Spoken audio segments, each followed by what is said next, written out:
Welcome dear students and friends in this 17th lecture on Python programming, and today is going to be the last lecture on recursion, Python recursive functions, recursive program, and in the next class we will start file handling. Okay, but I am giving you some concluding remarks on recursion in this class, and then at the end we will see two programs on recursion. One is that I had given you as an assignment. One is to compute this series. How will you compute this series given the values of x and n? And then I will tell you how to write a recursive program to compute product of two numbers a and b. So these are the two programs, and this is some concluding remark on recursion that we are going to see today. And in the next class we will move on to file handling. Okay, so we discussed a lot about recursion, what is recursion, how recursive functions are written. I told you that recursion basically comprises of two things. One is your base case and another is your recursive case. In base case you specifically specify some termination conditions that given those conditions your program will come to an end. Otherwise it will be an indefinite recursion, your program will keep on executing. Okay, so in order to bring it to some stop point you have to specify base cases, and they are also called termination conditions, and then there is something called recursive case. Okay, so if termination condition is not met, then what you have to do, that is your recursive case. And I had told you that a recursive case is nothing but specifying problem in terms of problem itself. Okay, so in recursive case what essentially you are doing is that you are trying to specify the problem in terms of problem itself, but you are making some changes into the arguments. Okay, not with the same argument, you are not calling with the same argument. And why the name recursive is coming into picture? So recursion is basically calling the function itself. If the function is calling itself either directly or indirectly, then we call it as recursion. Okay, so as opposed to this there is iteration. You already know about iteration. So the loops that we studied in the previous session in class 11, for loop, while loop, all those things, they are called iteration. Okay, so when we compare recursion and iteration, let me tell you that any problem that you can solve using recursion can also be solved using iteration, and vice versa. Okay, so for every recursive program you can write an iterative version also, and for every iterative program you can write a recursive version also. Okay, so there is a proof for it also, but no need to go into detail of it.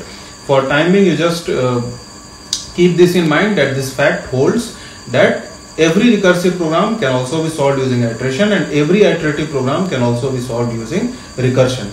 Okay, then what is the difference between these two things? When to use recursion, when to use iteration? That might bother you. Okay, so let me tell you that the advantage of recursion, as by now you must have realized, that it is making actually code short and simple. Okay, as you can see that you only need to specify you only need to think of the two things, base cases and recursive cases, and your job is done. You need not think anything extra. So that is the benefit of recursion. It is actually making code short, simple, and in the third point you can see that it is easier to understand also. So if you compare a recursive program and iterative program where you have so many iterations, so many loops, etc., so as compared to that, it is comprehensible also. It is more comprehensible. A recursive program is more comprehensible and short and simple as compared to an iterative program. Okay, now what is another point? That recursive programs are usually slower. Okay, this is one disadvantage, demerit of recursion. And why it is so? It is because, as I had demonstrated you also, that essentially in recursion there is involvement of stack.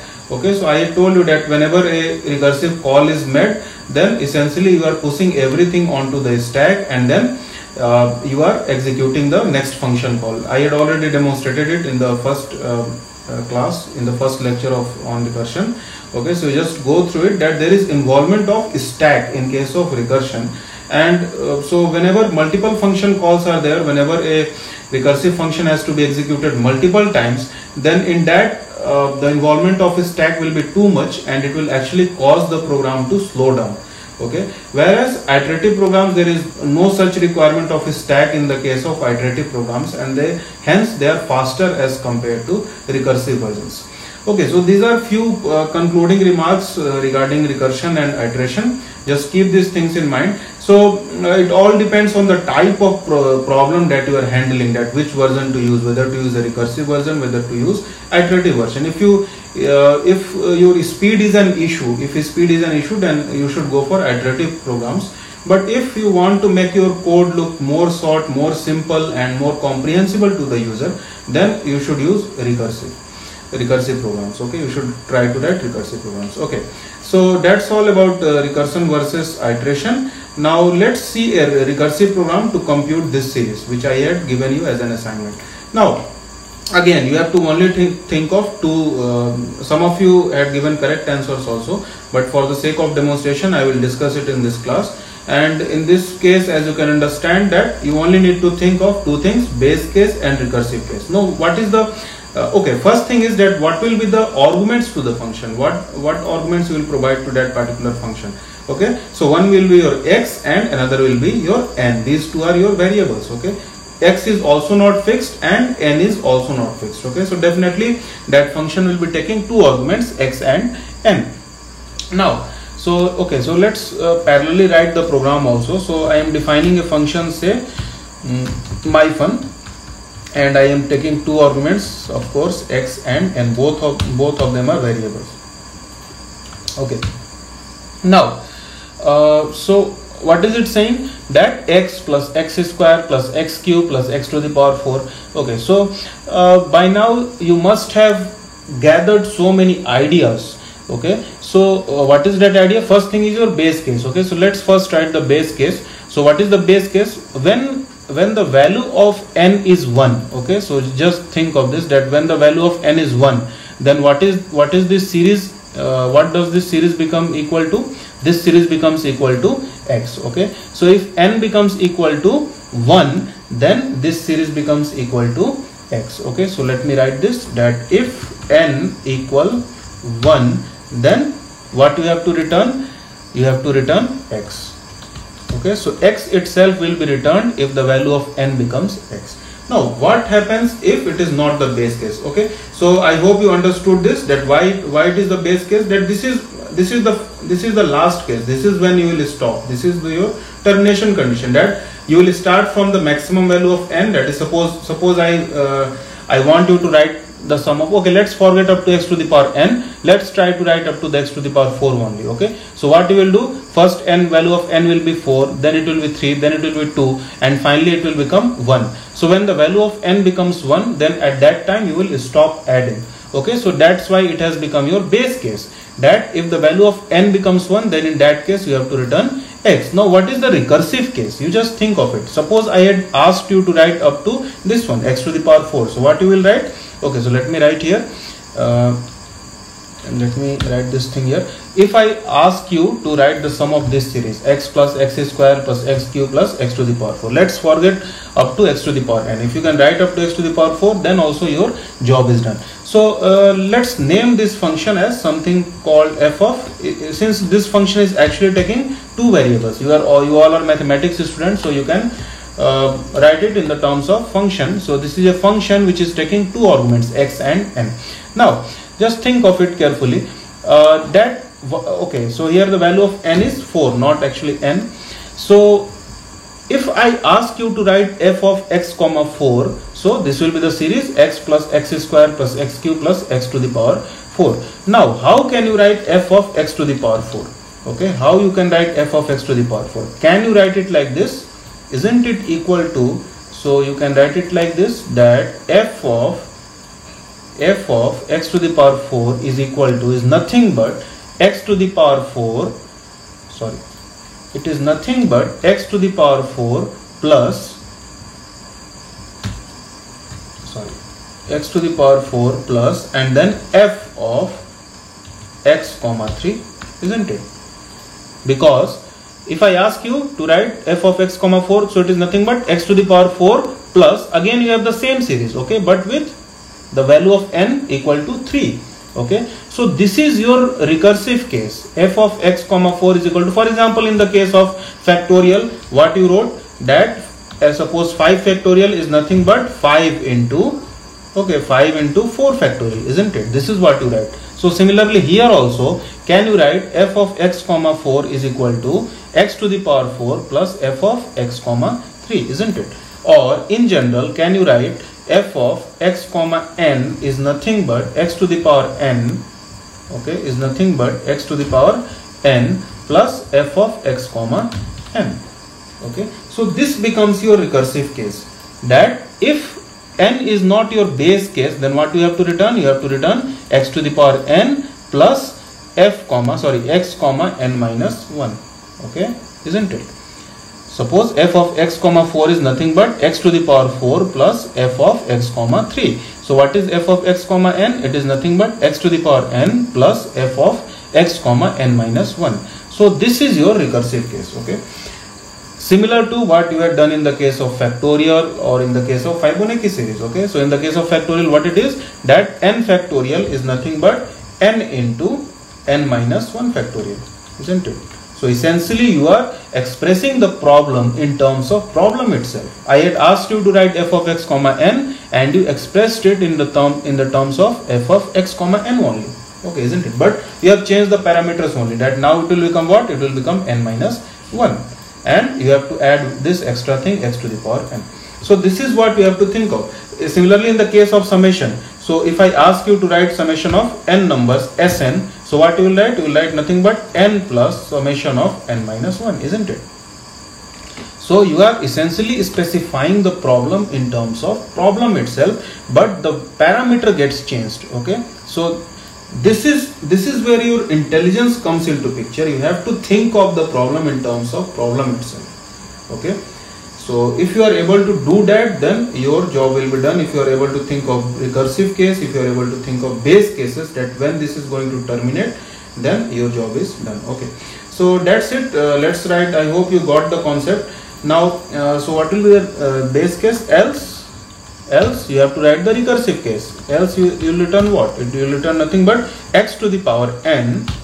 Of course, I hope you will be remembering how to compute x to the power n. You can use power function also by importing math module, that is up to you, but better to use this exponent operator. Okay, so x to the power n, and then you call again this function myFun, but this time it will be what? X comma n minus 1. Okay, so let me save this myFun, and as you can see that it is nothing but x to the power n plus function of x comma n minus x comma n minus 1. So that's it, and you just give the value of x and n. Suppose I ask you 2 comma 4, so what will be actually? It will be nothing but 1 plus 2 square plus 2. Okay, so what will be f of 2 comma 4?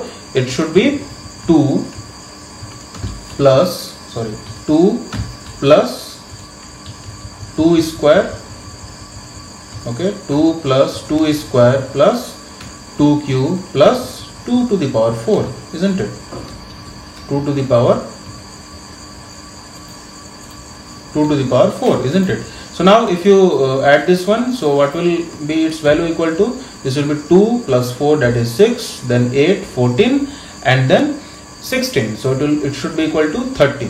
Okay, so the output of this program must be 30. So let's check the output. You just print this value because you are returning it, so you must print it. Okay, the function, you are not printing the value inside the function call, so you have to print it. Okay, so you can see that you are getting output equal to 30. So I hope you got this concept, that how you can compute the summation of series x plus x to the power x square plus x cube plus x to the power 4, etc. up to x to the power n. Okay, so that's it. Let's see the next program, and the next program says that you have to write a recursive program to compute product of two numbers a and b.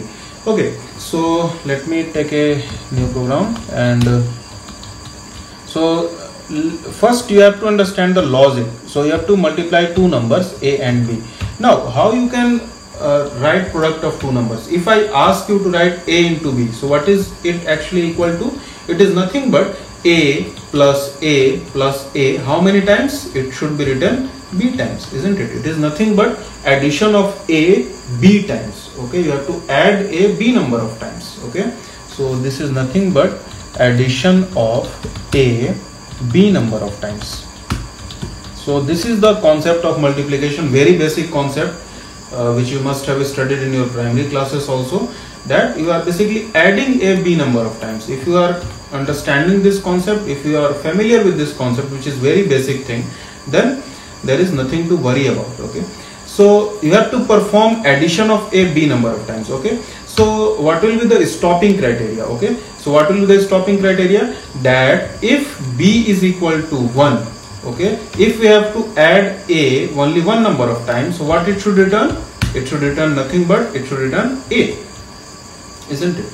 If the value of b becomes 1, so that means what? A into 1, isn't it? If the value of b becomes 1, then it is nothing but a. So in that case, what you have to return? You have to return 1. Now what if b is not equal to 1? Okay, so in that case you have to think that what if it is not equal to 1? So you can see again, you have to think of the problem in terms of problem itself, isn't it? So can you write it like this, that a into b is nothing but a plus, and then you have to think of the problem in terms of problem itself. That's what you have to keep in mind. Okay, if you want to write recursive case, then you have to think of the problem in terms of problem itself. That's it.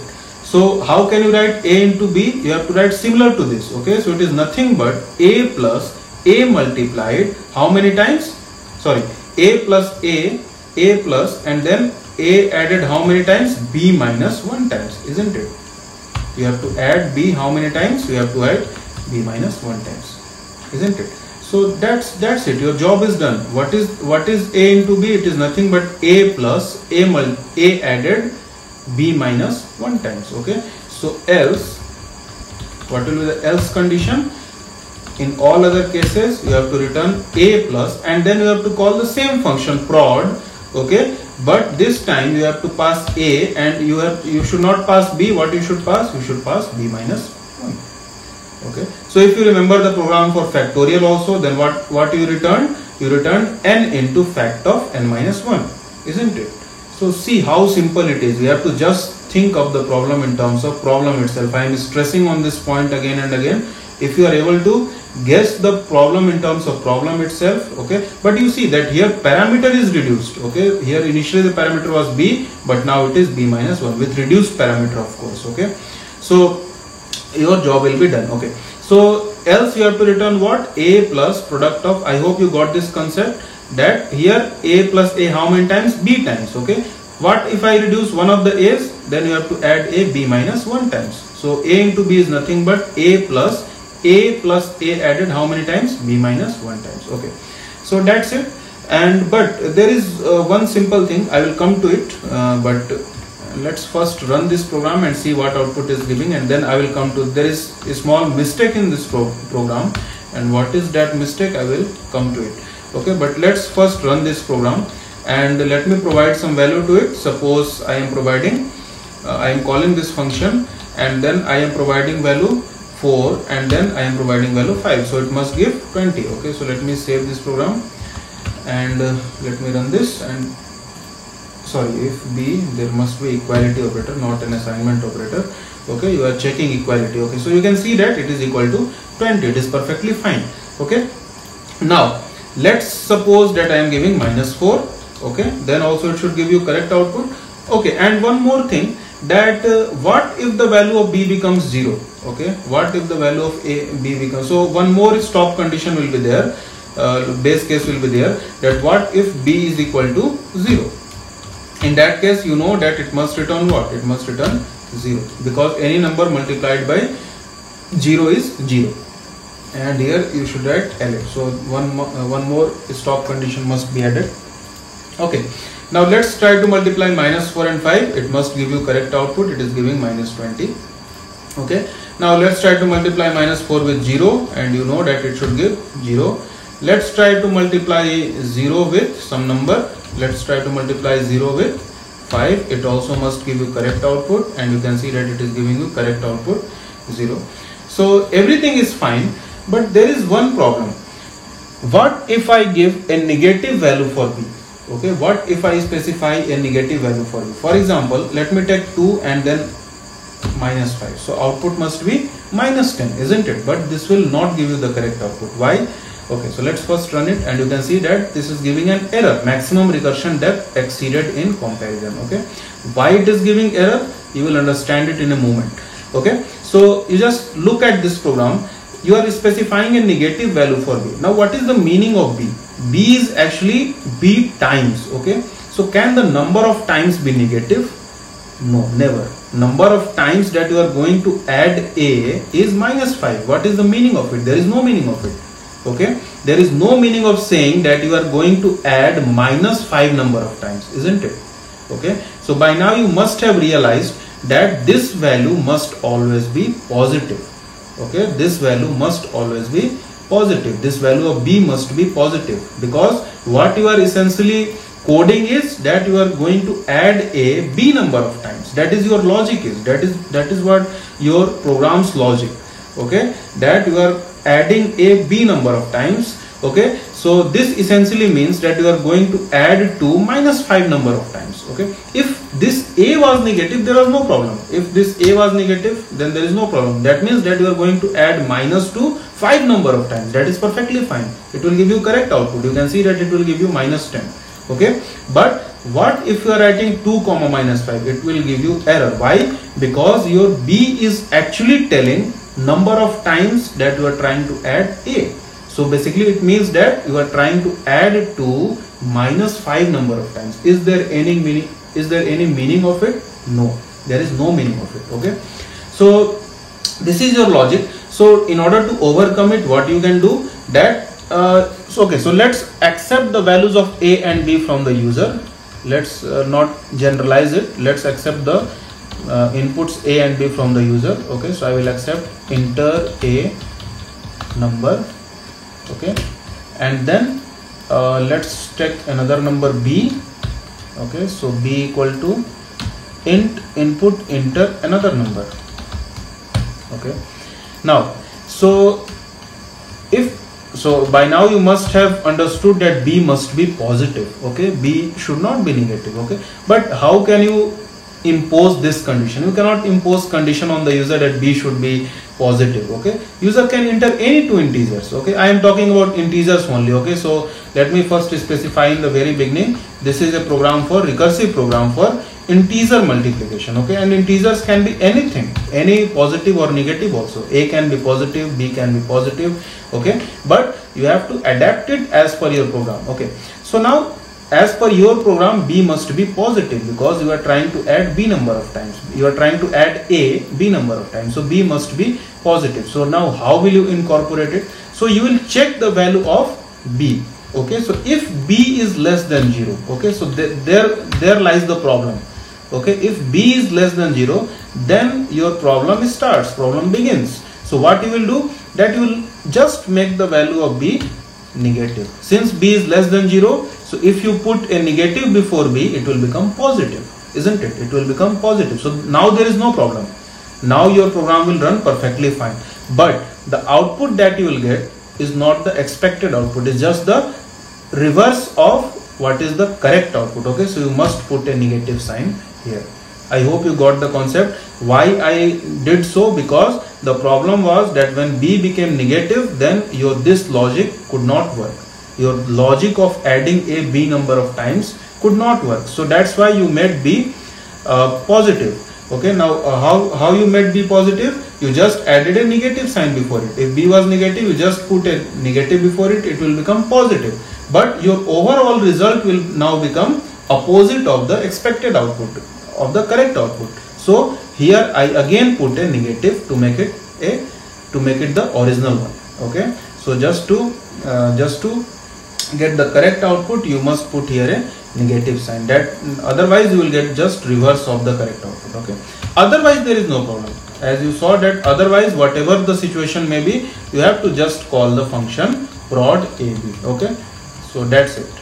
Otherwise there is no problem. As you saw that when b became negative, then your logic could not work. That's why you have to do this extra thing. Otherwise there is no issue. There you can accept any integers a and b from the user and your program will run perfectly fine. Okay, so that's it. And now let's run this program and let's accept the user a and let's make b also negative now, and you can see that you are getting correct output equal to 25. Okay. Let's run it again, and let's take 5 and let's take b as negative -5, and you can see that you are getting correct output -25. Let's run it again. Let's take a as 0, b also as 0, and you can see that you are getting 0. Let's run it again. Let's make a as 9 and b as suppose 0, then also it is running correctly. And then the last, suppose I am taking this one as -5, and you are running it as positive number of times, so again it is perfectly fine. So that's it.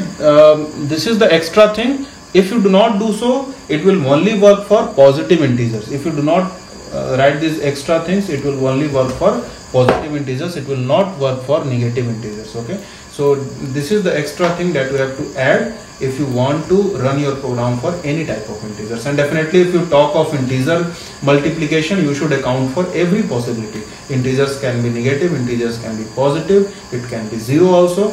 So you have to account for every possibility, and for that you have to add this extra thing. You can think of any other logic also, and I will appreciate it if you can think of any other logic. Okay, but it must account for all possibilities. It should not be only for positive. Some of you wrote the code that only worked for positive integers. That is not correct. You have to account for all type of integer multiplication. So that's it for today. Let me know if there is any problem. These topics are a bit advanced. This recursion is, although recursive programs are quite easy to write, but for you guys, you might face some issues because this is not a classroom thing. I am not discussing these things in class.